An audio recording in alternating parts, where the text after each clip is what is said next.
All right, today we're going to talk about how to find the website keywords filter in Coldlytics, how to use it, best practices, and a couple tips and tricks that you probably didn't know. Now, inside the Coldlytics platform, there's two different ways to get here. The first is going to be through a saved list you've created and are requesting contacts for inside of Voyager DB. And just as a refresher for anyone new, Voyager DB is our company database. It doesn't provide the contacts. It's where you find companies you like and then request the contacts be found for the type of decision maker you're interested in via our research team. So that process is one way to get there. And the other is through the research tasks section, where you come in and you tell us the type of business, where they're located, and we go out and scrape those from the internet, and then our human research team jumps in to find contacts. So let's take it from the top with Voyager DB.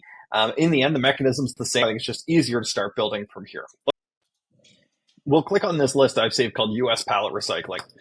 And when we're in here, we're now going over to find contacts for list. And down inside of our targeting, after we've selected the decision makers that we want for this list, we're coming to click on filter.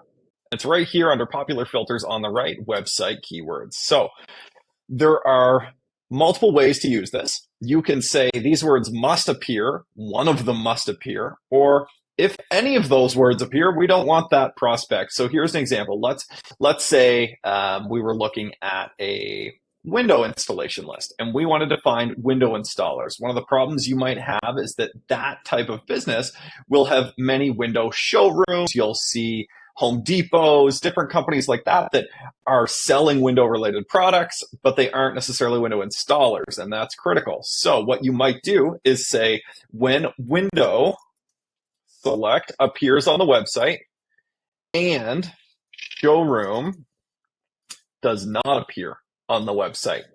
Perfect. So if they have a showroom, then that lead isn't going to show up. And you could say, well, Matt, it's not necessarily going to be the word showroom. It might be it might just be that they're a retail store or retailer. Well, let's get rid of the word retail then as well. And we could also look at store hour. Even the word store is probably something we could exclude for this.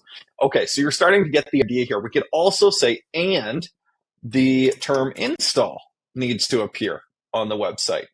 Okay, so now we've said we want to make sure they mention window, they mention the term install, and they don't mention any of those three keywords. So we're starting to really dial this in. Let's take it one step further.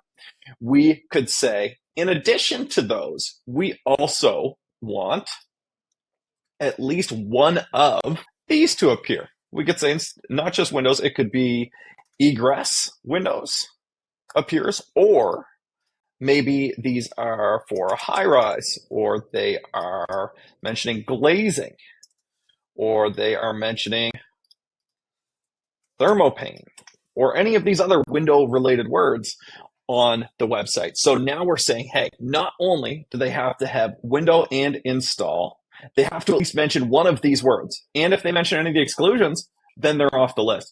You are never going to find a better way to target a list. So this is going to check the website. It's going to tell us, hey, go to the website and check for these exact keywords within the content of the homepage of the website. So that's where this is taking place.